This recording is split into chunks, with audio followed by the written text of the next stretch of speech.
ഇന്നത്തെ ഒരു കുഞ്ഞു വ്ളോഗ് കണ്ടാലോ? ഇന്ന് രാവിലെ നല്ല മഴയായിരുന്നു. ഉച്ചയ്ക്ക് ശേഷം മഴ ഒന്ന് തോർന്നപ്പോൾ ഞങ്ങൾ എടപ്പാളിക്ക് ഇറങ്ങി.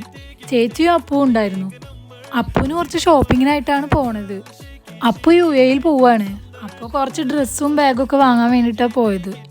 അതിനുശേഷം നേരെ തൃശ്ശൂർ റൂട്ടിൽ നെഹദിയുടെ അടുത്തുള്ള സൈൻ ലബാനിൽ പോയി. ഇത് സൈൻ ലബാൻ്റെ കേരളത്തിലെ 15ാമത്തെ ഔട്ട്ലെറ്റാണ്.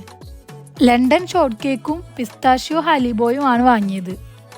ആദ്യം പിസ്താഷ്യോ ഹലീബോ ട്രൈ ചെയ്തു. ടേസ്റ്റ് ഉണ്ടായിരുന്നു, ബട്ട് നല്ല മധുരമായതുകൊണ്ട് അധികം കഴിക്കാൻ പറ്റിയില്ല. ഞങ്ങൾ 4 പേര് കഴിച്ചിട്ടും അത് തീർന്നില്ല. മധുരം കൂടുതലായതുകൊണ്ട് തന്നെ പെട്ടെന്ന് മടുത്തു. പിന്നെ ലണ്ടൻ ഷോർട്ട് കേക്ക് ട്രൈ ചെയ്തു. അത് ഞങ്ങൾക്ക് അത്രയ്ക്ക് ഇഷ്ടമായില്ല. ബട്ട് ഫസ്റ്റ് ട്രൈ ചെയ്ത പിസ്താഷ്യോ ഹലീബോ ടേസ്റ്റ് ഉണ്ടായിരുന്നു. പെട്ടെന്ന് മടുക്കുന്നുണ്ട് എന്നതൊഴിച്ചാൽ ഈ ഈജിപ്ഷ്യൻ ഡെസേർട്ട് ടേസ്റ്റൊക്കെ ഉണ്ട്. അങ്ങനെ അവിടുന്ന് നേരെ വീട്ടിലേക്ക് പോകും.